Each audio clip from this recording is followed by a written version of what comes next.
The following recording has been created by Youth Out Loud and supported by Healthwatch Kingston.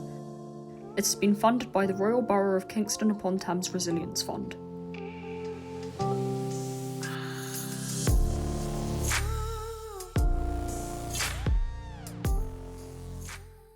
Hello and welcome. My name's Scott. I'm from Healthwatch Kingston and Youth Out Loud.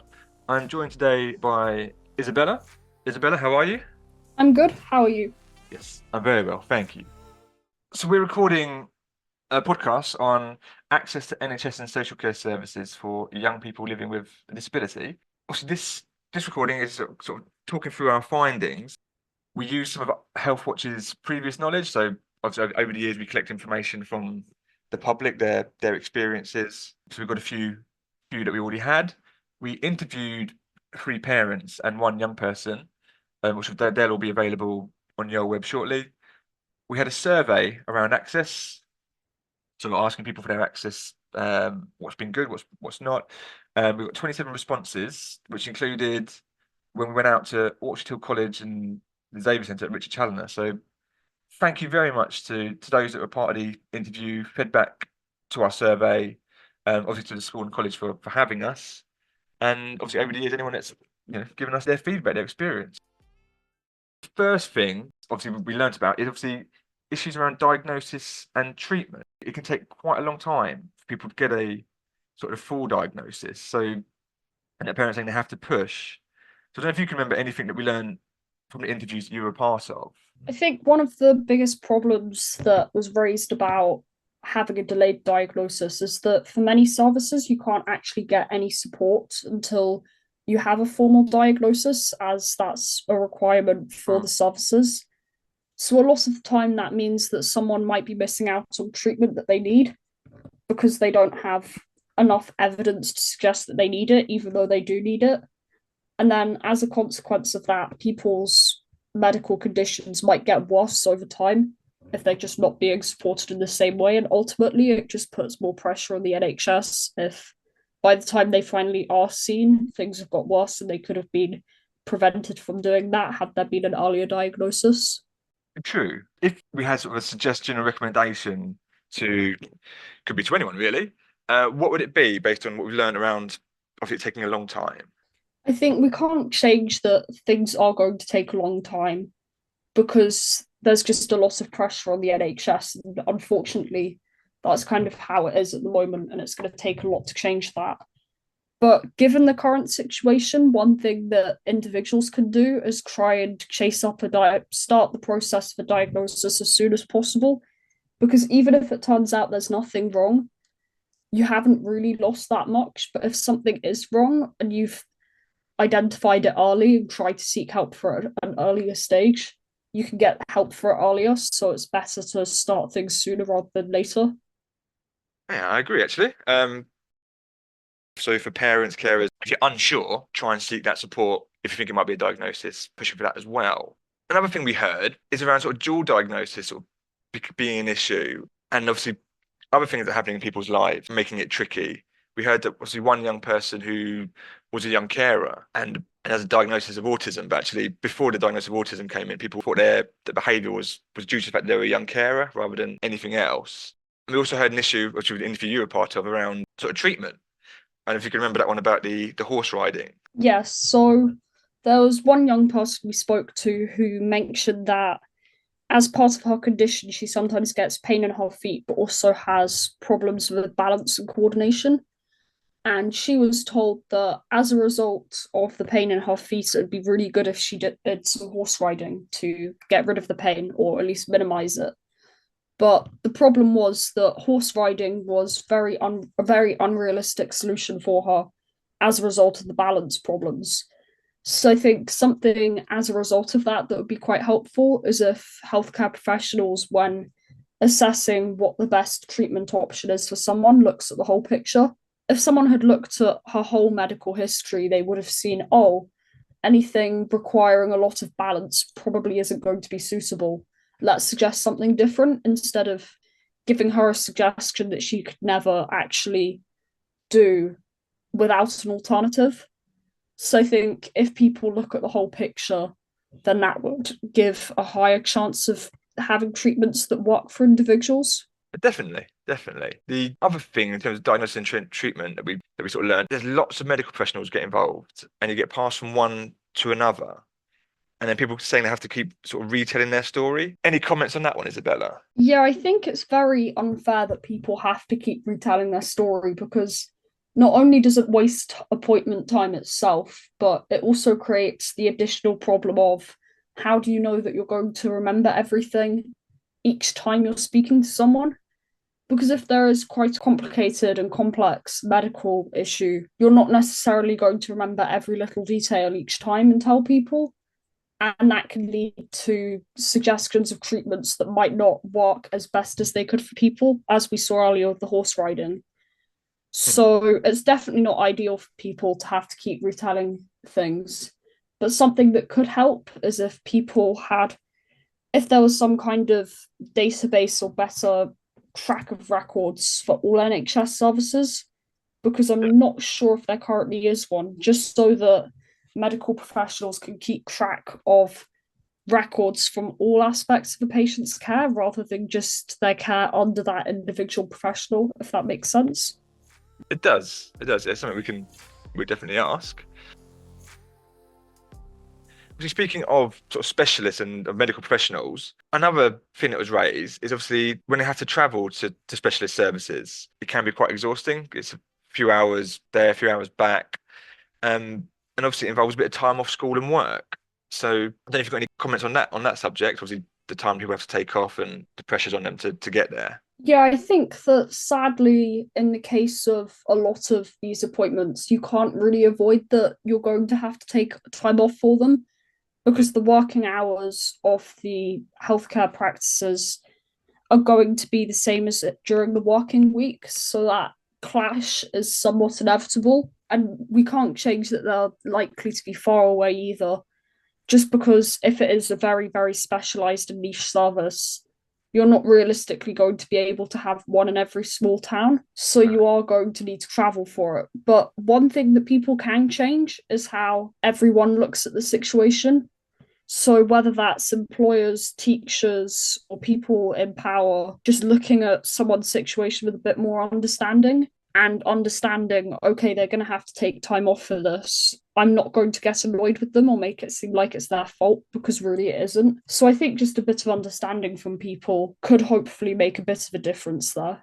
Would you extend that to people that are seeking a diagnosis? Because that's something we heard from someone is that whilst sort of the GPs and the specialists are figuring out the diagnosis, as I said earlier, it opens up to sort of different treatments. But we've heard about a school that was sort of chasing attendance for someone that actually was going through the process of trying to receive a diagnosis. And actually, during that time, it was questioned, why you're not in school. But actually, there was a really valid reason. They were trying, they were struggling, and they were trying to get to a point where they had a diagnosis. Especially, yeah, I would say that is worth doing because someone can then say in the previous situation that under the Equalities Act, because they might be having to go to a lot of health appointments as a result of a disability, they can say, oh, well, if you're not making reasonable adjustments, that doesn't go with the Equalities Act. Whereas because there's no official diagnosis, the same thing doesn't apply there. There's no legal Mm. protections. So I think, especially in this case, understanding is needed because otherwise nothing is going to get done. But obviously, they need to be taking that time off. Mm. So I think raising awareness that sometimes in life, some people might have to take time off to get a diagnosis of something, and that's okay, and just normalizing it in a way. Yeah. The next sort of discussion point we spoke about is carers. One of the things we learned is that the threshold for the extra support is high. We've heard that some people are going through an assessment and being told actually not qualifying for the extra support. When we spoke to young people around access to NHS social care, as long as the GPs, the dentists were happy, they were really happy. As long as the GPs and dentists were kind and nice and caring, that's what they really wanted. But what we learned is that sort of into the sort of early 20s, mid 20s, is that parents were still the ones taking them to these appointments, even some young people who were living sort of independently with obviously support, it was still parents that were doing it. So obviously that might lead to a small pressure on the families. And obviously as families get older, at some point, parents may not be able to do that anymore. So that whole situation around some people, some families, they're not getting the carers because the threshold is they're not seen as needing it, and then for others, it's still the family that are organising the appointment. So I don't know if you've from our discussions from the interviews, whether you've got any comments on the issue around receiving the extra care. Yeah, I think it's not fair that families should have to be providing extra support because it should ultimately be down to carers to do it. But obviously, the NHS is very stretched and just doesn't have the funding for it. So sadly, I think it is a case of hope that there's more funding available because that is the real issue at the moment. There just isn't the funding available for it. One of the things that we did hear, one of the people we interviewed, their role is to sort of match people with carers, and they're saying there is a shortage of carers. So people who have a budget sometimes can't get a carer, and there is the risk that they could lose that budget. I know they can put forward their case that they've tried and there just isn't the support available. And that's what we were told. But they're saying there's people who are not getting it, and then there's people who do get a budget and then they can't find support. One of the reasons potentially they gave is the amount people get paid to do the work, which can include personal care. And obviously some people who need that care can be verbally abrupt and abusive. It's not the nicest of work conditions. So it's sort of that's what their belief is to why we're not retaining staff. It's potentially for the money, not worth it, is what they've said. Don't want to make it all about money, because obviously we've spoken to some carers and the care workforce well-being thing, and actually they absolutely loved being carers. But obviously if that's suggested as the reason people are leaving or not staying or not taking on roles, then it is something to be looked at. So the next discussion is sort of the transition we spoke about is from child to adult services. What we learned, what we got told, is they don't always change over at the same time. So you'll be in some, if you're in multiple services, some of them you're still in child services, some of you in adult services. And the other is the adult services do not offer the same amount of appointments. So I think you were with that for that interview, if you can remember what was said. Yeah, I can remember. So some services change whether you're an adult or a child at 16 and some 18. And one of the people we spoke to said that it was quite confusing because sometimes you're an adult, sometimes you're a child. It's not really clear which one. So I think all services should have the same cutoff point because that just makes sense. So that there's more consistency across services. But also, I think it's sadly as inevitable as a lack of NHS funding that children's services, which receive more funding than adult services, are able to give you more regular appointments. Whereas it was suggested by one of the people that we spoke to that adult services only give you an appointment when you need the help specifically. So it's less regular and sort of a as you need it case rather than constant support. So I don't think we can change that just as a result of funding, but I think one thing that could change is a smoother transition process. So the frequency of the regular appointments that someone would go to as a child between the ages of 16 could decrease so that by the time they get to 18, they're in the full adult situation, because that just makes things easier for everyone to understand and process. Yeah, and the other thing that was mentioned is the person we spoke to got diagnosed sort of mid-teens, slightly later. So they wouldn't have had the extra appointments that you get in child services. It's sort of a small amount of time with that, and then suddenly into adult services with less. I completely agree that that is a problem, and perhaps, again, it would depend on funding available. But perhaps, regardless of the age of someone, if someone got regular appointments for, let's say, the first year since diagnosis or something, that could really help people just to give them the support earlier on when they haven't had it so that they can sort of adjust to things. Another thing that was mentioned to us is about changing places, which, for those who don't know, they are sort of facilities for people who need a bed and a hoist, a bit more room. So sometimes these places can get two staff. And obviously, if you need that facility, it requires you to plan your day around it. So if you do have appointments, obviously you have to travel to specialists, or if you end up in unfortunately end up in urgent care, it's knowing where these are so you can plan your day. And the other thing, obviously, around physical access for those who need those facilities, it might be a lift as well, which again doesn't necessarily come under the NHS social care. But if you're trying to travel from one area to another, then sometimes quite far, if lifts aren't working and there's no changing places, it makes it very challenging and sometimes impossible to sort of get places and also to be there comfortably. I don't know if you have any comments on that. I don't know if you've seen there's a website which does list them, so you can um see where they are, but then that requires that to be up to date.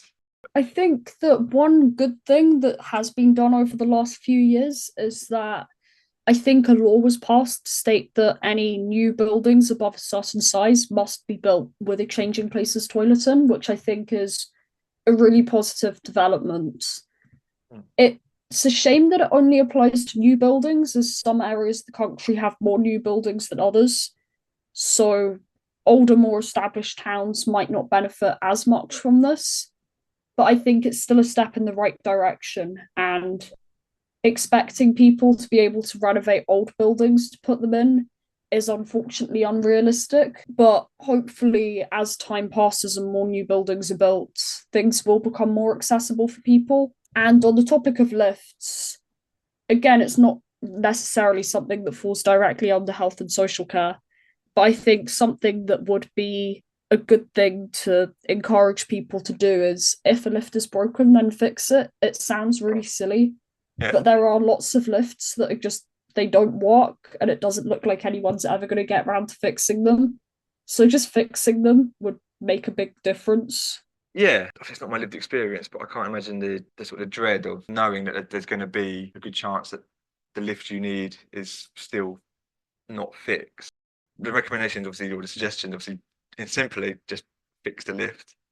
And obviously, as we move forward, more changing places because it's sometimes from previous experience, my old job, I know they can be quite far apart, and it's obviously just planning that day becomes so much easier if there are more of them available to you. A final thing, we spoke to someone around having a sort of a temporary disability. This was around after sort of medical procedure left someone with, and it's regular medical procedures every few years. Sort of the mobility sort of drops off, legs in casts, and become a wheelchair user for a short amount of time. I don't know if you remember the issues they had around sort of the logistical issues around hiring the wheelchair. Yeah, so this person was told that in order to get a wheelchair for her son to use, she had to drive to two places which weren't particularly close to her. And one thing she raised was that even though it was quite annoying to travel there, it wasn't too bad because at least she drives and could access the places. But if you're trying to access them by public transport, it's a lot more complicated because they're not always the closest places and it can take a very long time. And one thing she raised was, well, why can't they just give out the wheelchairs in a hospital? And I think it would make a lot of sense if the wheelchair suppliers were able to drop them off to hospitals because in this case, at least they were still able to get the wheelchair because the boy's mother could drive. But if it's just an individual that lives alone and can't walk, I think it's a bit absurd to expect them to be able to travel somewhere independently to pick up a wheelchair. And ideally, you'll be in hospital if you're in that situation. Why can't you just receive the wheelchair there? It would just make a lot more sense because they're not going to have to make a journey that they can't make. And that's where they're going to start needing to use it. So they may as well get it as soon as they can rather than having to wait an excessive amount of time. The last thing that was mentioned with this situation is a temporary blue badge. You know, the blue badge parking spaces, they're wider, they're closer to the place that you're probably going to. But what they did is they'll park in the blue badge space, get the sun out, and then go park somewhere else. And actually, if they had the blue badge, they could just stay in that space and use it. But what was raised by someone else is where is the line? So if you have a sporting injury and you're left with the same situation of not being able to your legs are in casts temporarily and you're in a wheelchair. Have you got any thoughts on that? About where would the line be? A suggestion of where the line could be? I think it's a very good point to raise that blue badges should be considered to be opened up to other people because if you are in full costs for 8 weeks and a wheelchair user, you just can't park in a normal space for 8 weeks. So I think in that case, it's very clear that if a blue badge did exist, temporary blue badge did exist, then it would be worth granting it to someone because in order to get someone adult sized out of a car and into a wheelchair, you do need that additional space. That's kind of unavoidable. But yeah, as you were saying, I think there are problems with opening up to a lot of people, unfortunately.